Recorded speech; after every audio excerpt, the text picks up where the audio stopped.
Vous savez qu'il y a 6 émotions de base: la joie, la tristesse, la peur, le dégoût, la colère et la surprise.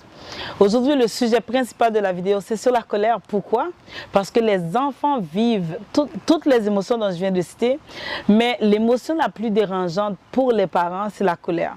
Parce qu'on va se le dire, si l'enfant vit une période d'excitation, qu'il saute, qu'il court, oui, c'est intense, mais certaines fois, on va lui dire « calme-toi, assis-toi », etc. C'est moins dérangeant. On est content de voir nos enfants contents. Mais quand les enfants se mettent en colère, certaines fois, on vit un sentiment d'incompétence, de ne pas être en mesure de tempérer l'enfant, de le calmer, etc. Et plus l'enfant grandit, on va dire l'enfant atteint 3 ans, 4 ans, la colère peut se poursuivre et s'intensifier dans cette période-là. Et quelles sont les manifestations physiques de la colère?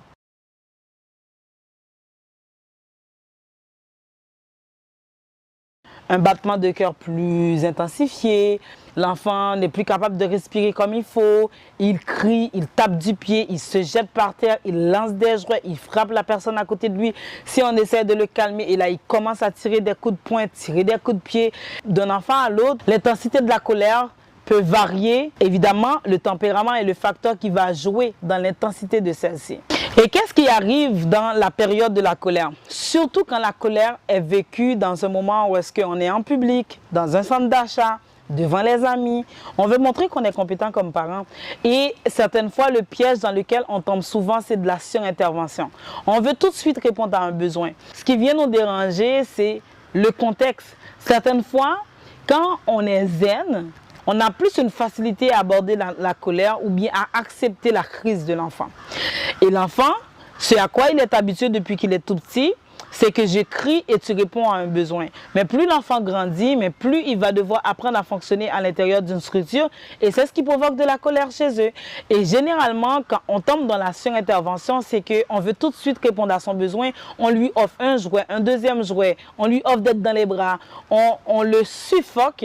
Et qu'est-ce que ça fait? Ça fait en sorte que tout dépend de l'enfant. Ça peut intensifier sa colère. Parce que d'un enfant à l'autre, le besoin psychologique peut être différent. Un enfant peut se mettre en colère, puis il a besoin de se retirer. Un autre enfant peut se mettre en colère, puis tape du pied, frappe, et quand un adulte le prend et essaie de le rassurer, il a tendance à se calmer et baisser son ton. Il continue de pleurer, bien sûr, mais il baisse son ton de voix de plus en plus. Tout comme un autre enfant pourrait avoir besoin qu'on le mette dans une pièce avec le parent, on se retire, on le laisse pleurer et ensuite on l'invite à recevoir un câlin si c'est quelque chose qu'il a besoin pour le calmer. Donc c'est clair qu'il n'y a pas une